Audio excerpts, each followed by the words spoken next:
Hello, my beautiful children. Welcome to our monthly mental health stream.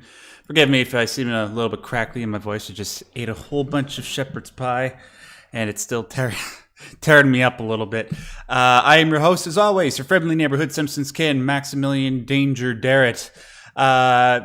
Monthly mental health stream. And joining me as always first of all, I should probably take that starting in 5 minutes off the screen.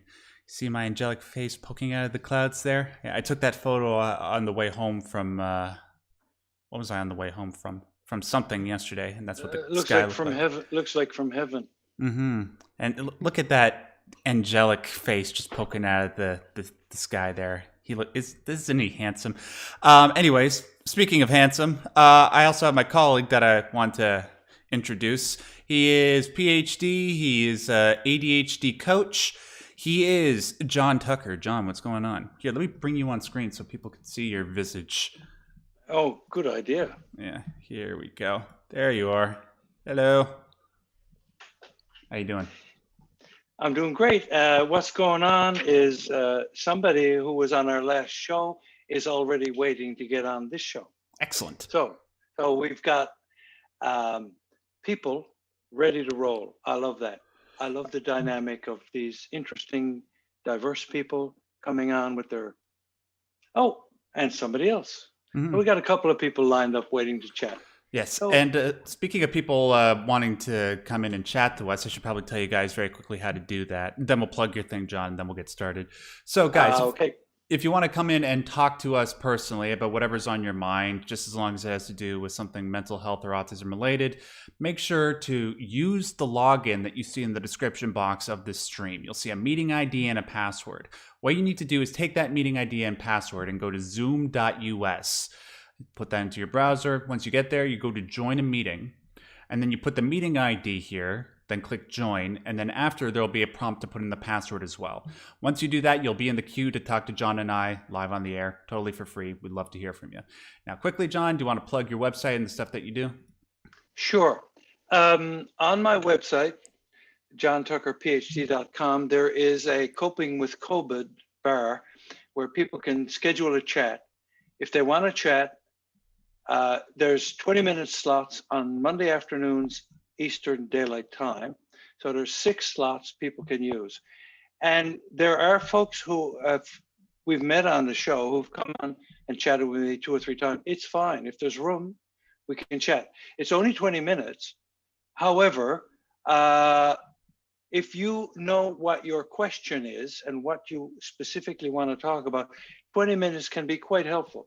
So you're free to come and do that. You can see Max has lined up the stuff there. It's great.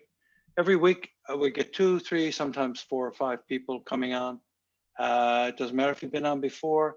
It doesn't matter if you got lots of money, no money, you can join. So.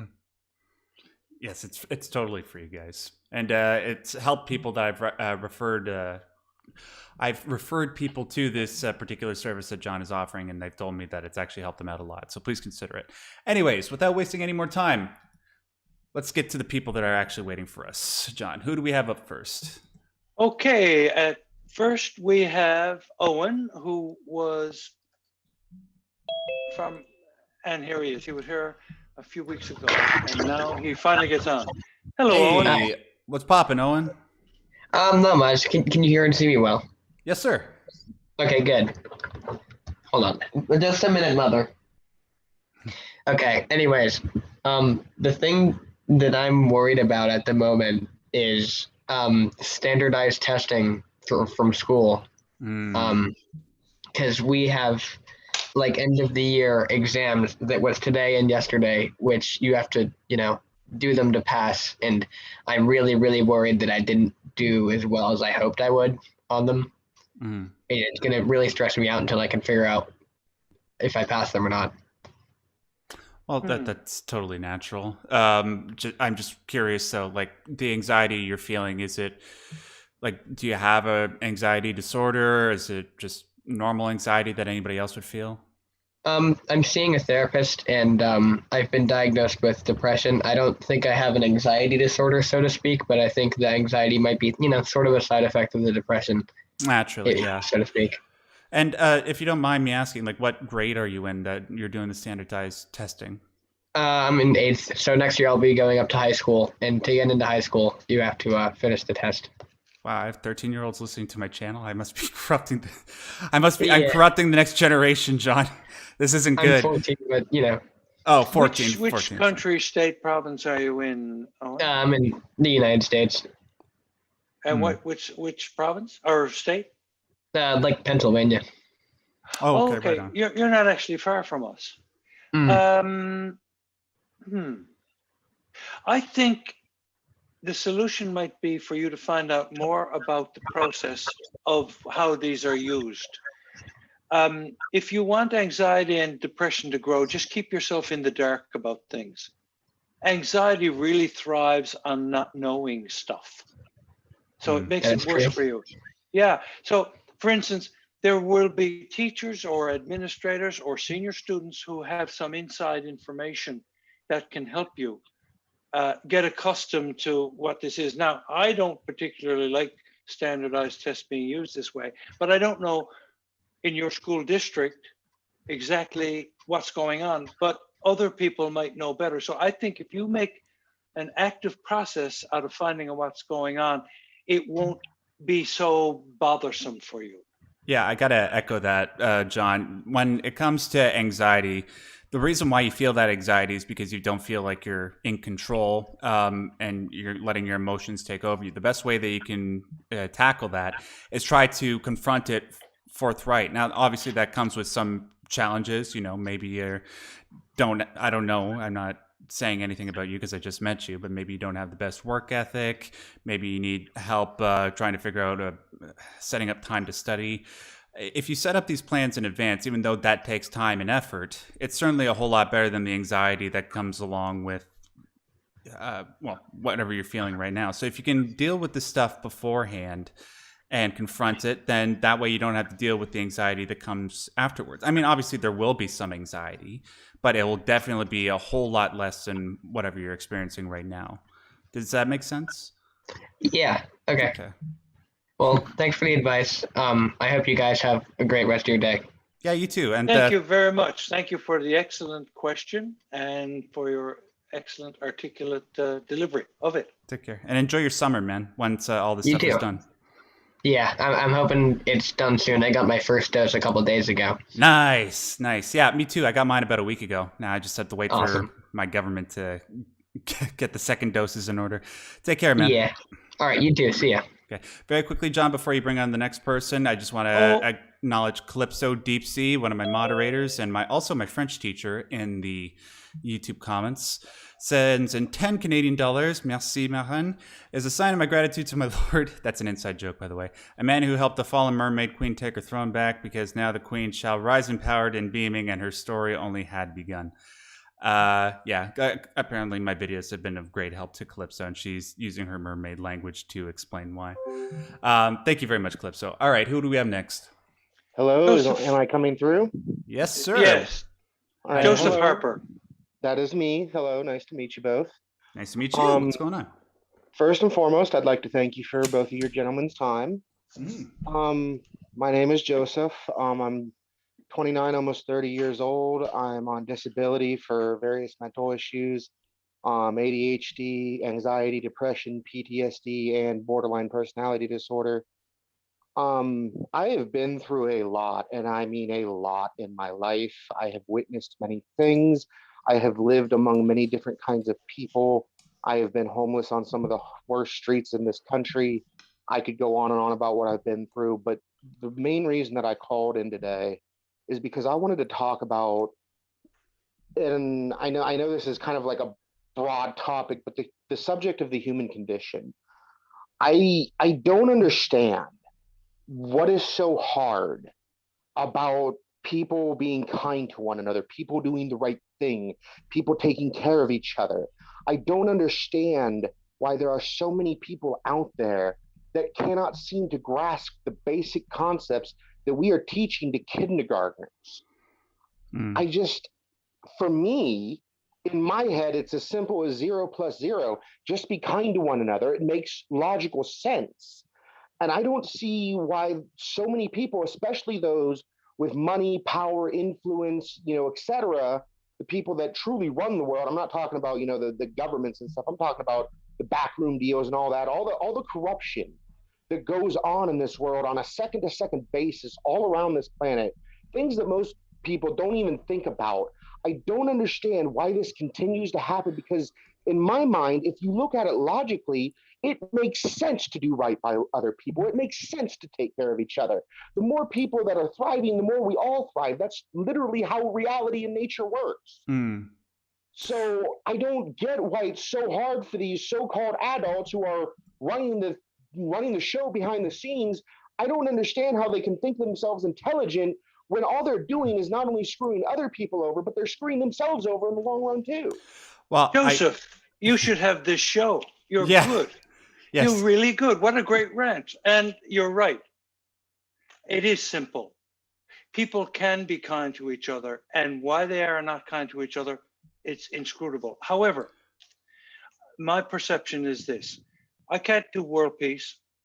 I can't fix what's going on in Palestine and Israel right now. I can't do that. But I can pick up a wrapper that falls on the road. Mm. So my perception of dealing with the billions and billions of issues we have is we do what we can within our control. You can be upset, and you should be upset about the lack of kindness to one another. Your role is to demonstrate the kindness. So I'll give you an example. You're driving down the road in your car. I don't know if you're homeless, you have a car, but if you are. I currently have a home of my own, thankfully. Oh, great. Okay, so you're driving down the road and you see somebody wanting to get out in the traffic. Your light's about to turn red. It's not harmful for you to slow down to let that person come out and turn left. You can do that. So you do it. What happens? You do it. The person behind you sees that, they're inclined to do it. It tends to flow that way. So my feeling is, I can't answer your question why it happens that these things are illogical and unfair and unjustified. But my solution, my direction is I do in my corner of the world, the little stuff that I can do that it demonstrates to anyone who happens to watch that I'm going to be kind if I can be kind. I can be careful. I can be thoughtful about the earth, about political problems, about vaccinations or not, or about who I elect to be in charge of whatever. I do what I can do. That's my response. Yeah, he's right, Joseph. Ultimately, there's only so much that you can do, and the best place that you can start is with yourself and the people that are around you. I know it's hard. Like I despair about the way, like, how stupid people can act from time to time, and why can't people just be kind to each other? But it's amazing because I already know. I kind of know what the answer is. I mean, like, there's a million different reasons why people aren't kind to each other, but it all basically comes down to this: human beings are irrational. One of my favorite authors, he goes by the name Fyodor Dostoevsky. He wrote a book called Notes from Underground. And in that book, there's a guy who's sort of in the same situation, not entirely, but kind of as you are, who's sort of despairing about the state of the human condition. He makes a point that if human beings had nothing to do but just sleep, eat, delicious treats, and busy themselves with the continuation of their species, the first thing that they would do is just tear everything down just so something interesting would happen. Right? That's what human beings are. And it's unfortunate, but we deal with it. And one way that you can deal with it in a way that makes you happy with yourself and happy with being able to be alive is, as John just said, you got to realize what is within your control to change about yourself and about the world around you. And that's about all that you can do. Does that make sense? It's not like I disagree with where you're coming from, because I have the same thoughts. But for me personally, I have been told all my life that things are the way they are. It's the way they've always been. It's the way they always will be. And there's nothing you can do about it. And in my opinion, I've been told that by friends, by family, by strength. I've been told that all throughout my life by so many different people from so many different walks of life. And in my opinion, that's exactly the problem. People have convinced themselves and have allowed themselves to be convinced that they are powerless. Nothing could be farther from the truth. In fact, the opposite is true. Human beings on an individual and collective level are far more powerful than what they ever even think or dream of. We have powers and capabilities and potential that we don't even know is there. And for the life of me, I don't understand. I absolutely agree with you. People who turn their back on the potential for changing something, I think that's silly. I mean, Max and I wouldn't do this show if we didn't think it was worthwhile doing. Right. Yeah. So I totally agree with you.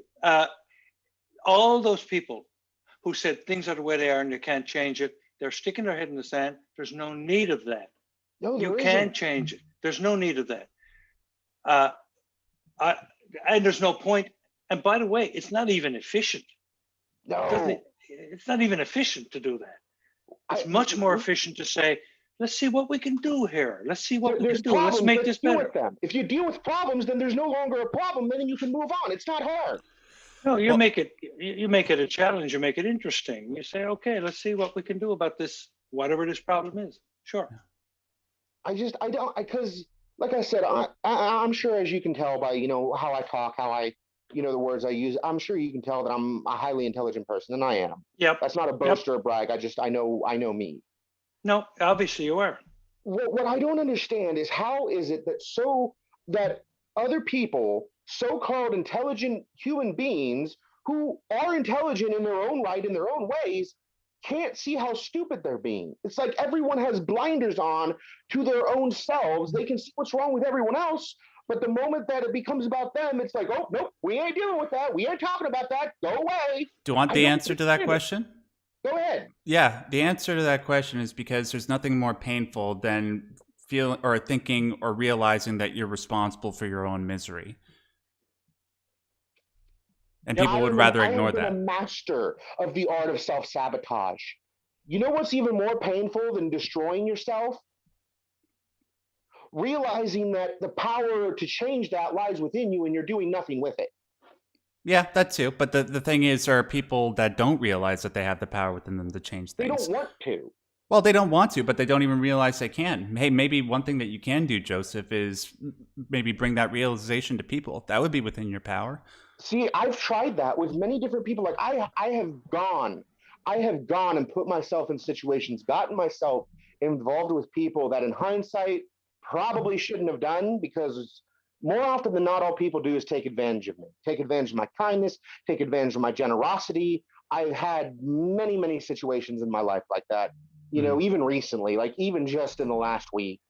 And it's just, I don't understand how people can be that narrow-minded, that short-sighted, that singularly selfish. And it goes beyond selfishness. It's ignorance and stupidity. Joseph, there's nothing wrong with your position. It sounds, you've talked about a thing in the human condition that matters. All I would suggest to you is whatever strategy you've used hasn't worked. You need to be open to new connections, new strategies, new people to meet. Well, that's part of the reason I called in, because I wanted to get your guys' take on all this.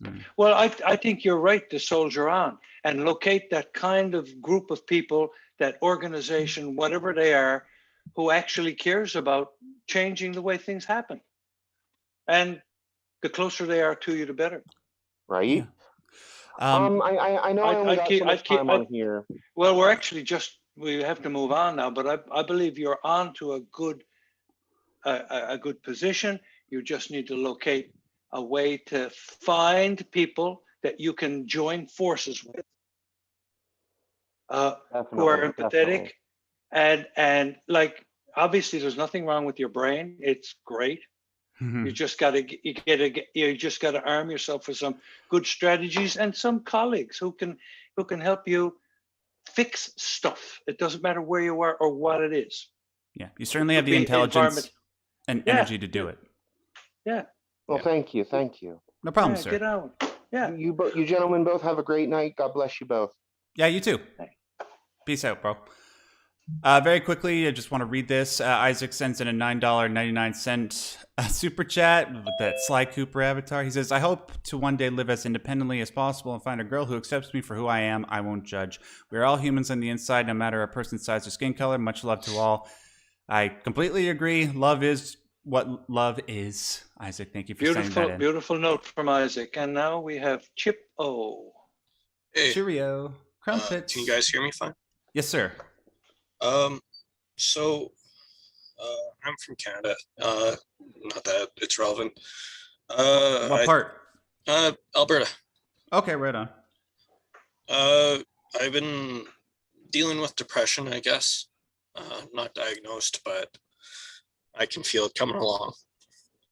I noticed, Max, you had a tab open at the beginning there that you had read Berserk, and obviously you've heard the news. Yeah, it's a shame, man. Another unfinished masterpiece.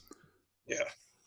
Well, even before then, I was having a difficult time, even though I bought a house, and I'm 25. And obviously, that's quite an achievement. Yes. But I feel nothing. Why do you think you feel nothing?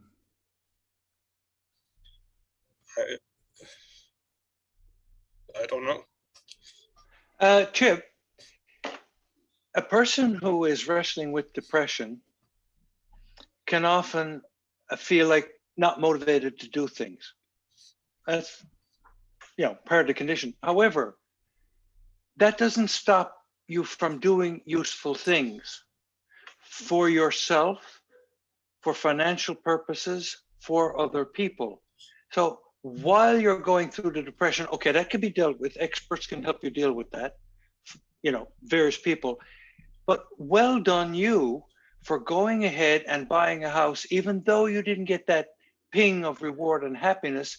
It's a good thing for you to have done. So I'm making a case for you saying, okay, I'm in a bad mood, but I'll do my job. I'm in a bad mood, but I'll be kind to my family. I'm in a bad mood, but I'll do some useful stuff. It's still okay to do useful stuff. It can actually help you toward climbing out. Yeah. Now that's not an antidote to feeling bad or whatever. You probably still should go to somebody who deals with that stuff, a physician of some sort. But doing good stuff in the meantime is a really good holding pattern. Mm-hmm. So well done you. If you don't, well done on that. Absolutely. You're far ahead of me in that regard. I don't make anywhere near enough money to afford a house. But just going off of what John said, like, what are the other meaningful things that you do in your life? Like, what's your job? Like, what hobbies do you have? Well, right now I've been disconnected with my friends a little bit, but what I do for a job is I'm a lifeguard, and I'm unable to, I guess, work because of COVID, the constant restrictions and closing downs and whatnot. So not even being able to see the joy on children's faces when they figure out how to swim it eats me up. Mm-hmm. Well, you're clearly feeling the effects of depression. Do you have someone you can go to for a psychologist, psychiatrist, a physician of some sort, a practical nurse, a shame? Do you have somebody? Not really, no. I prefer to not, I guess, show my weakness in a small town or whatnot. Fair enough. I understand that. Well, why don't you sign up for my website? We'll have a chat on Monday. I think there's still space on Monday. We can get more specific about what you might do. Sure, I might do that. Yeah, you just go to my website, sign up, and you and I can focus on steps to take to move out of this. I understand you're reluctant in a small town. That's fine. We'll figure out something that works for you. Yeah. And I understand the frustrations with all the COVID stuff, dude. But one thing, if anything positive has come out of this whole past year, is that a lot of stuff has moved online. You don't have to worry about necessarily going to people in your small town. You can just find them online and do it confidentially with people that I'm sure John will help you find.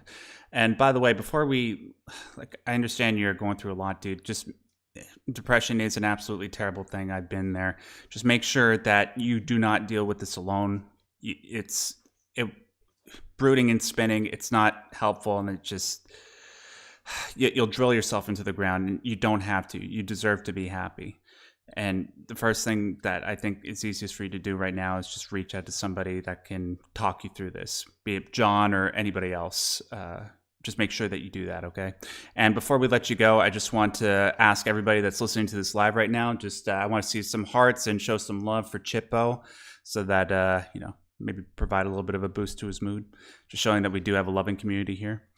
Chippo, thanks for coming in and being brave and talking about this stuff with us. There's actually a couple of good suggestions here in the chat for Chippo too. And I'll take good a to look. check those out. Yeah, take a look. Okay. Thank you, guys. Thanks for coming on. God bless. All right. Who do we have up next? Atticus. Finch? Maybe. Gregory Peck is still alive? Live and kicking. All right. You, Chad. Gregory Peck is a man's man. I wish he were still alive. Atticus, you there? Yeah. Does my audio come through? Yeah, we can hear you, man. Perfect. All right. Good for all you people showing. Look at all that love in the chat right there. Sorry, Isn't that great? Yeah, that's great. So how you doing, Atticus? What do you want to talk about, man?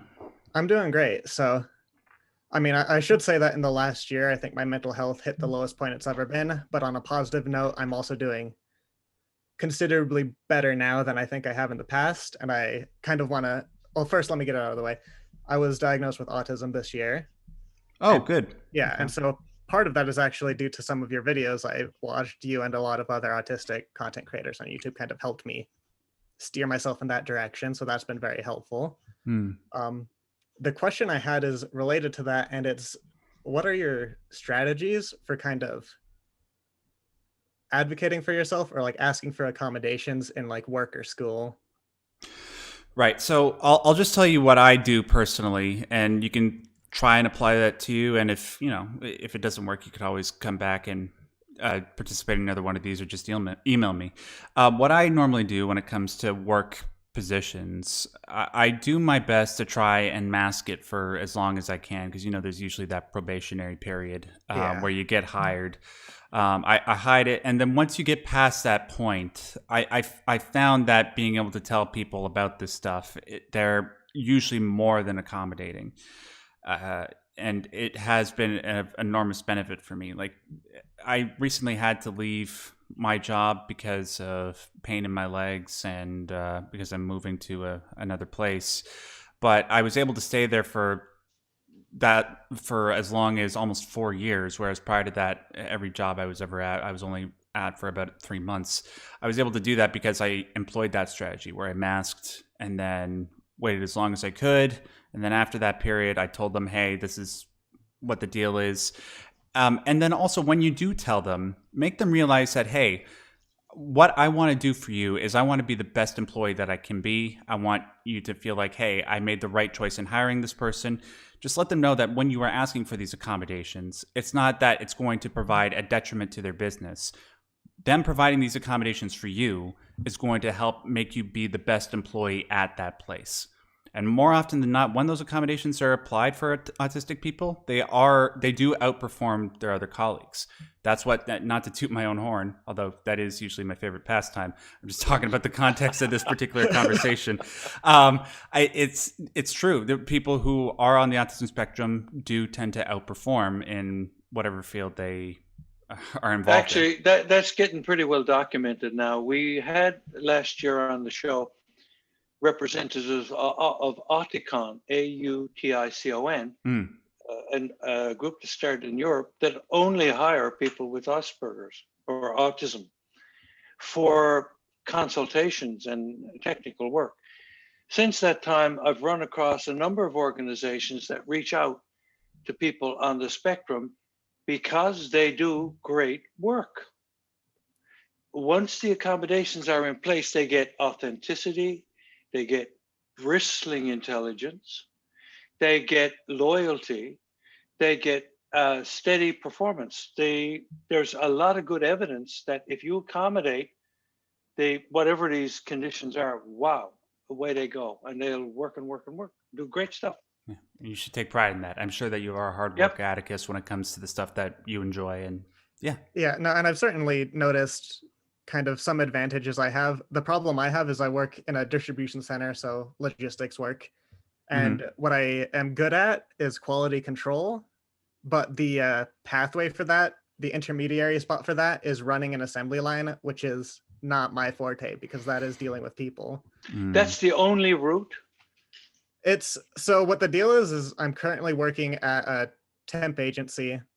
To get hired with the actual company, the only positions they have are assembly line tables, and then that would in the future go into a quality assurance job.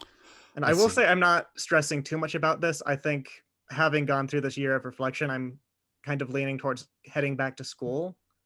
So this might not be something I have to worry about, but it's something that you know what you're going to study? Yeah, so I'm studying, if I go back to school, I'll be studying linguistics. Okay. Excellent. Yeah, so I feel like I've had a lot of trouble communicating with people, and this might be a little bit of an overcompensation thing, but in the little bit of it that I've looked up on my own, linguistics has kind of really stood out to me. Something I want to do and I think is important. Linguistics is probably perfect for you. You may have a great eye for the details around linguistics. Sounds like a good choice. Yeah, absolutely. But yeah, just if that doesn't turn out, just take into consideration what I said. And even if, that is the only position, just it doesn't hurt to talk to these people that might control your ability to move up and see if any accommodations can be made, right? Yeah, for sure. All right. Well, thank you so much for coming in, Atticus. It's a cool name, Atticus Finch. It's one of my all-time favorite characters in fiction. So, yeah. All right. Well, thank you guys so much for your time. All right. Take care, sir. See ya. And quickly, 62 Chippo in the chat is just saying, do you mind putting a link to Dr. John Tucker's site? I noticed it's not in your description. Yeah, let me just do that real quick. You can bring the other person on, John, while I'm just doing that quickly. Roger Dodger. Yeah, one sec, guys. I'm going to put that in the description. Hold on. Let me mute my mic real quick because I have a mechanical keyboard and it's really loud. Hello? Hello, Leafy. Max is playing with his computer or something. Okay. I'm sorry, did you just say Leafy? Hold on, I don't have the thing up. One sec. Is it really? Yeah. Yep, that's what it is. Let me see this. Oh, there. Nice. My hero. Okay, where is the thing? Oh, there it is. My bad. There you go. Now you're on the screen. Yeah, in case you guys didn't see the last stream that we did, I pointed out that this gentleman here actually looked a bit like Leafy, the YouTuber, and I guess I'm glad that you embraced the joke. How you doing, man? I've been good. Yeah? Just been to work. It's a bit tired, but I wanted to come and see all the lovely people. Mm-hmm. Like you guys. How's your past month been? This past month, ups and downs usually, but it's been good. Yeah, what have you been up to?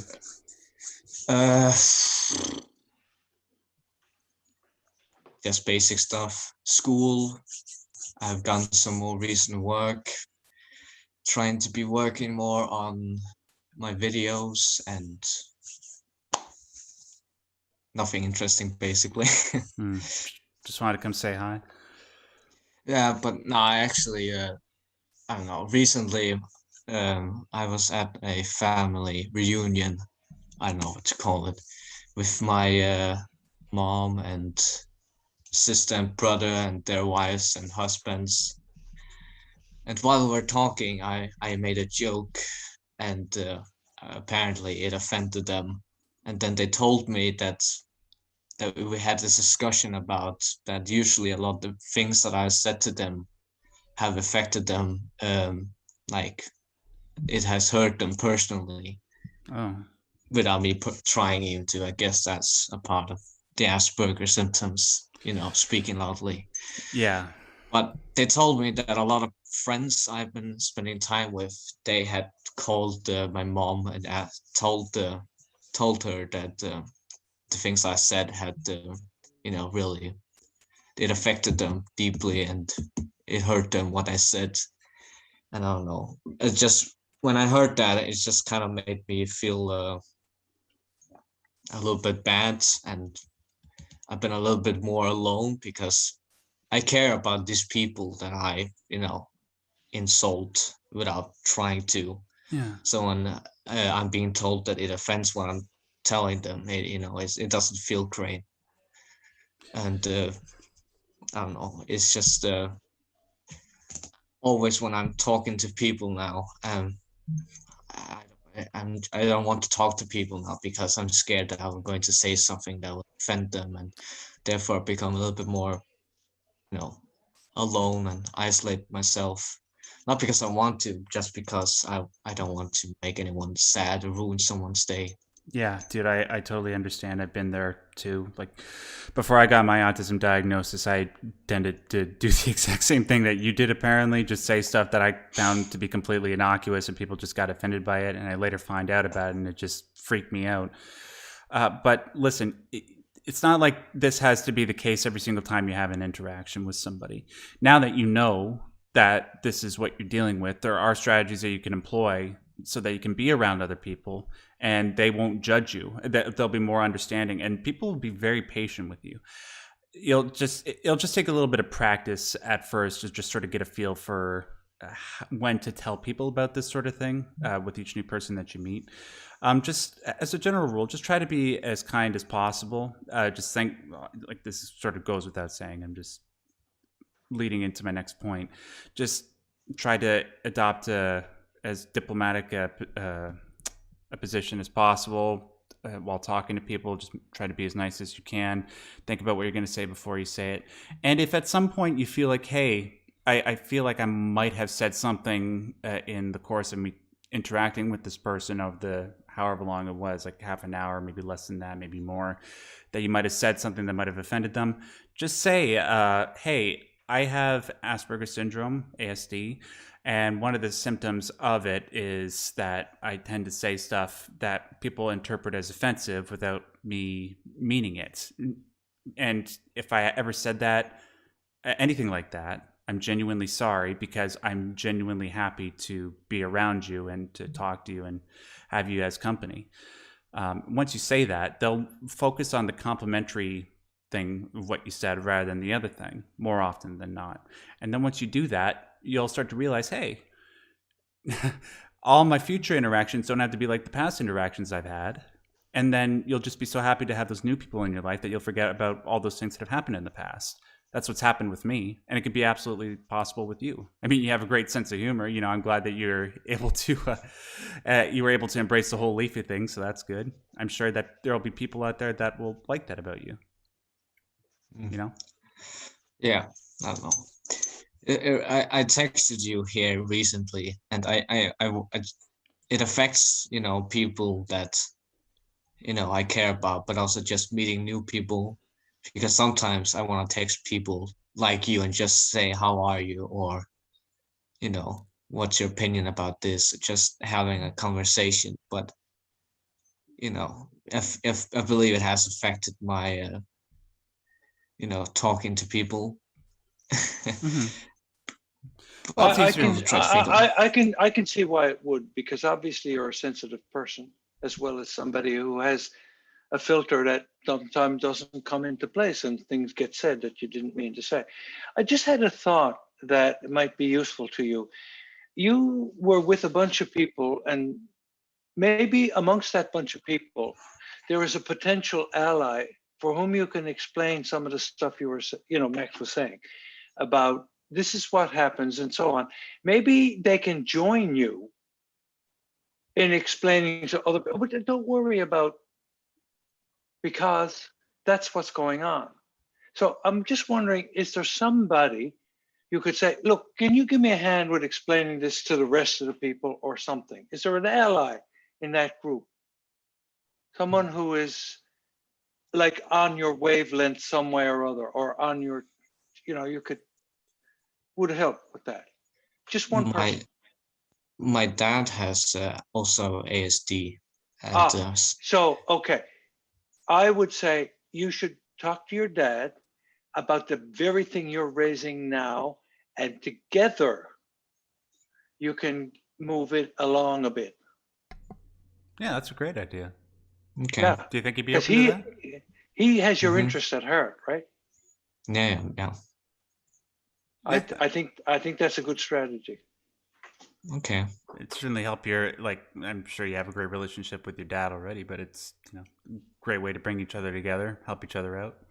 No. It actually might help him too. Yeah, exactly. All right, give that a shot, and next time we do one of these, let us know how it goes. Okay. Okay. All right. Thank you for coming back, man. It's good to see you. Yeah. Okay. Thank you guys so much. You're welcome. Take Have a care, good man. evening. Yeah. Have a good day. Yeah. By the way, John, before we bring in the next person, I just want to say at 7:55, that's when we have to cut off because I do need to announce something to everybody. Absolutely. Okay. So we've got 13 minutes. Dandan Merturi and a couple of people waiting. Cool. Darden, what's going on? You there, bro? I feel like I heard something really, really low there. I do too. Darden, if you're there, you need to turn up the gain on your mic, dog. Oh yeah, I can hear. I just barely hear you, but yeah, you got to get really close or turn up the gain on your volume.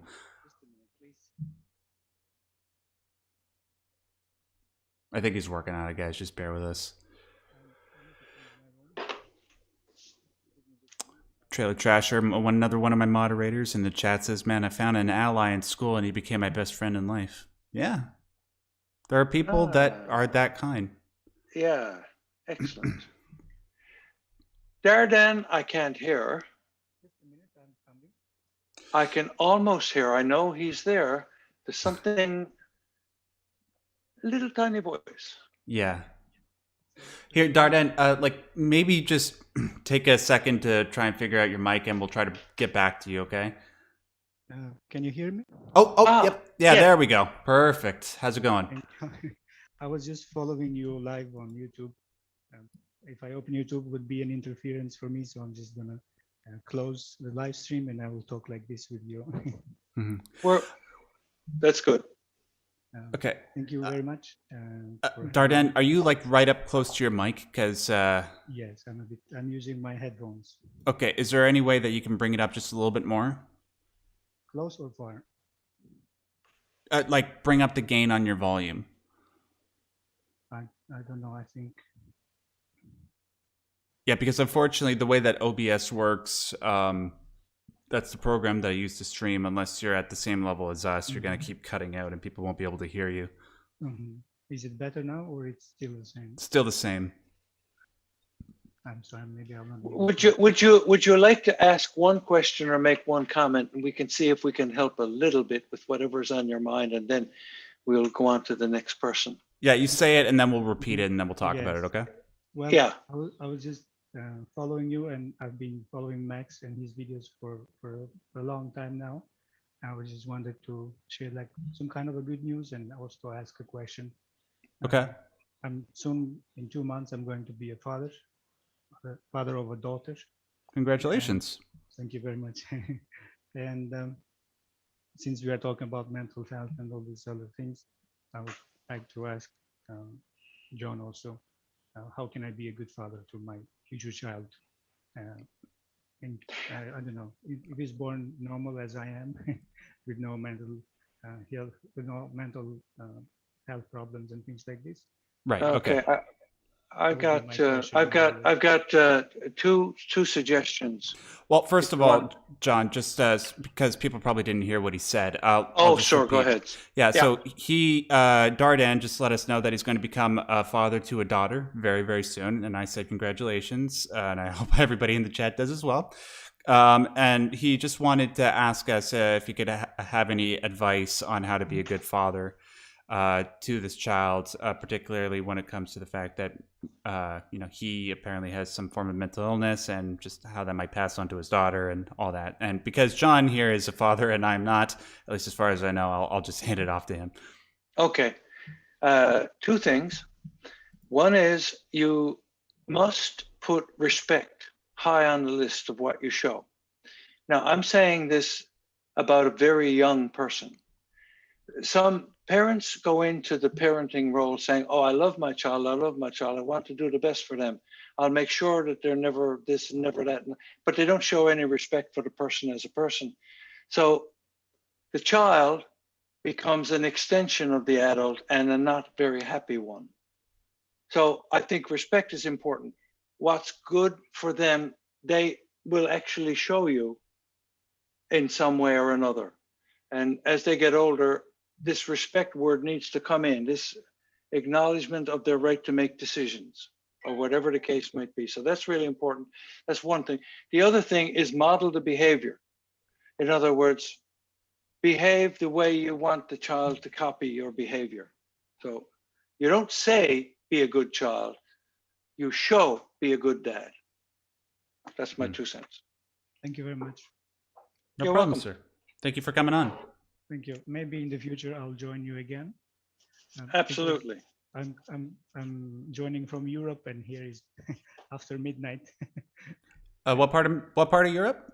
I'm currently living in Turkey. Turkey. Okay. Wow.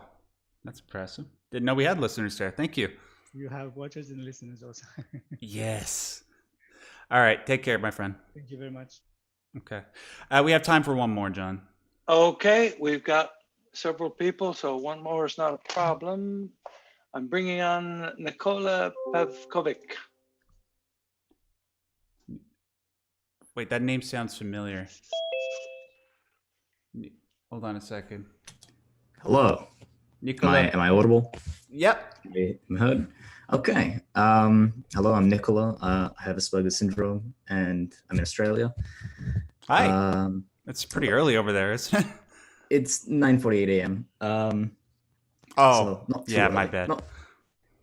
Yeah, well, we have 3 time zones. There's Western Australia, so that's like 6 a.m. 6 a.m. over there. So, I called because I wanted to share some thoughts. So, it's kind of related to, well, why we do things, like why human beings do things. This is going to be a very I'm going to make this as concise as I can.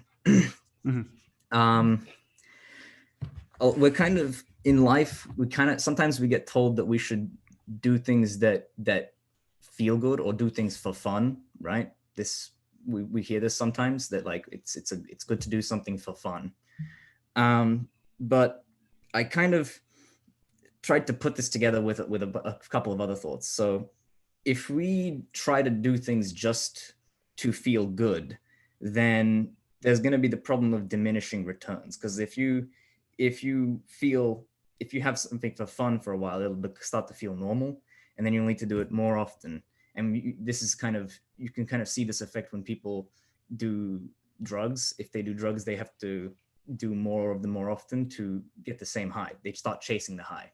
And I think you can see the same effect with other fun things, like let's games. If you just play games for fun, then you start to chase the high there, or that kind of thing happens with all sorts of recreation. So, and then I kind of thought about, well, if we only do things for fun, then why would we do anything?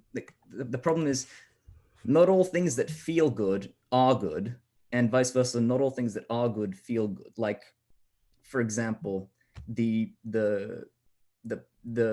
military paramedic who has to run under machine gun fire to rescue his comrade. That's not satisfying. That doesn't feel good in that moment. That's that's dangerous, that's scary, that's risky, but that's a good thing to do, right?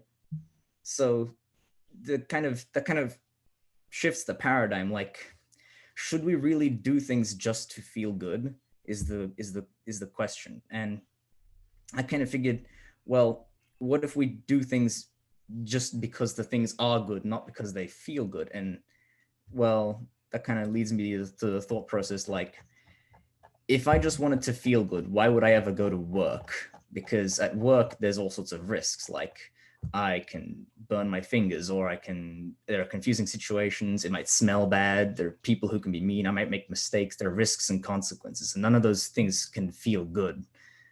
But if my goal is to be good, then some of those things aren't as repulsive. In fact, some of those things can be even like desirable. Like if making mistakes are just kind of the way we learn about things. So, and that's like the price paid. Like, okay, I made a mistake, but now I know that's a thing. I understand more about the world through that mistake. And yeah, just kind of want to share that.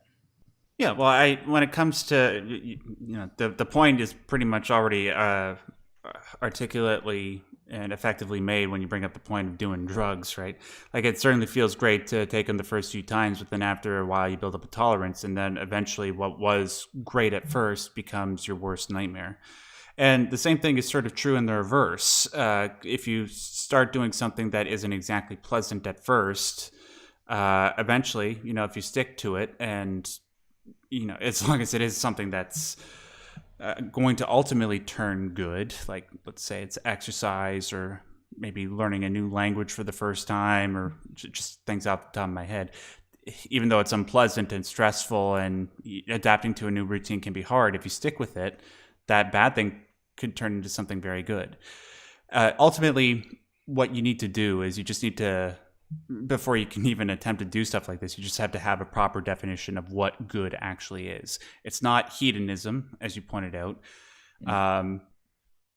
because you need to focus on the things that you don't want to do, but you have to do in order to be able to live. And you got to find a perfect balance between the two, so that way you can live a healthy, authentic life. Right? Yeah. That's good. I wanted to just share that thought process because it's sort of been like, it's a bunch of things I already kind of understood, like I knew, but I kind of put these things together into one sort of proof or like cohesive like thought in the last few days. Like, I already knew that doing things just because they're pleasurable wasn't the best way of doing about things, and I knew that I should kind of do good things, but like I kind of put it all together into like do things not because they feel good, but because they are good. Full stop. That's kind of like the final statement there. If you don't mind me asking, sounds good. Yeah. If you don't mind me asking, Nikola, how old are you? I'm 18. I turned 18 last year in November. Okay. Well, wow, good news. Good news, because you having realized what you just told us about, that puts you ahead of like 90% of the world population.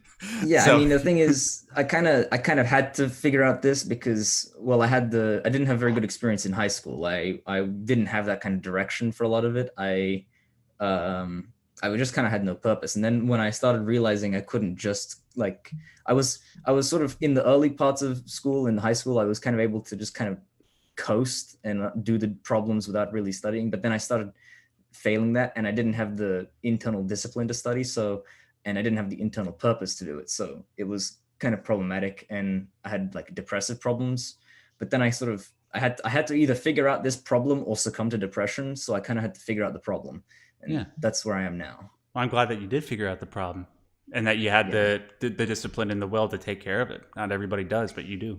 Yeah. That's pretty courageous stuff. Yeah. Just wanted to share that with everyone and have that thought out there. Good for you. Good for you. Thank you. Yeah. And thank you for helping us send the stream on that positive note, Nikola. Have a lovely evening. Yeah, you too. It's so cool. We got listeners from Turkey, from the US, and from Australia. That's what I'm talking about. All different kinds of time zones. Well, guys, I did say that I wanted to cut it off at 8 o'clock, but I did have something that I wanted to save a few minutes for at the very end. So, as you know, we have been doing these mental health streams once a month, but as you can see, and as John mentioned a moment ago, we do have a lot of other people that wanted to come in and talk to us, but unfortunately we don't necessarily have all the time available to us, neither John nor I. So we were trying to think of ways that we can sort of address that. Well, I'm happy to say that there is actually something that we're going to do. We're going to actually turn these monthly mental health streams into a bi-monthly thing. Wait, no, semi-weekly. What is it? 2 times a month. What is that? Bi-monthly? Twice a month. I don't know. It depends on when you want, twice a month or every second week. I don't know. Whatever you like. No, you're right. Twice a month. I'm just making it more difficult than it has to be. Yes, we're going to do these streams twice a month, ladies and gentlemen. Deux fois à moi, I think that's how you say it in French. We're going to do it twice a month. And also to sort of give an incentive to people who might want to get more immediate help and might not want to be in the queue. What we're going to do is we're going to make the second stream that's done every month a part of my Patreon campaign. Now, some of you might have heard about this already, but just in case you haven't, I recently had to start a Patreon, even though I didn't really want to. But as I said before, I did recently have to leave my job, so I'm trying to find new forms of income while I try to reach financial stability. And one thing that I'm trying to do right now is monetize what I'm doing through Patreon. And one thing that I want to do to sort of make it a success is do more of these mental health streams and make them accessible through Patreon. So for people who support me at Patreon at $10 a month Canadian or more, you will get access to this exclusive stream where you'll be able to come on and talk to John or I. It'll be on Wednesday at 7 p.m. Eastern Standard Time as well. And you'll be able to talk to us likely for even longer. And there won't be a huge lineup, right? So, and plus you'll be helping support the stuff that we do here on the channel with the mental health videos. You know, I got a good response from the ADHD video that I did, being able to put out more stuff like that, and also all the other stuff that I do here and that John helps me do. So if you want to be a part of that stream, which will be, the first one will be happening a couple weeks from now. It'll be on Wednesday again at 7 p.m. I'm just not sure what time during June that is. You'll be able to join us and talk to us. And if you want to check that out, you can go click on the link to my Patreon in the description box below. So, I've got 2 minutes to spare. John, is there anything else you wanted to say before we finished? Just one other thing. Wonderful group of guests tonight. Thank you for your honesty, your courage, and your authenticity. I thought it was wonderful. And anyone who tried to sign and was not able to, I have kept the names on a running list. So last time there are some people who didn't get on, and I still have those that didn't. And this time there were 3 or 4 people who didn't get on. So we will, if you guys show up again in a subsequent room, you'll get first dibs of people who were unable to get on. I'll keep track of. Yeah. Thank you very much for doing that, John. And just to echo what he said, thank you so much to all the wonderful people that showed up today, either on the stream or in the chat. I have the best community on YouTube because you guys are all so kind and so intelligent, and it's such a pleasure to do these streams, and I look forward to doing it twice a month for the time for the foreseeable future. Thank you, John. We got a few seconds to spare. That's good. We're not going overtime this time. Thank you, guys. Thank you, guys. Thank you, John, for doing this with me as always. And until we do this again, I want to remind you, as per usual, stay yellow.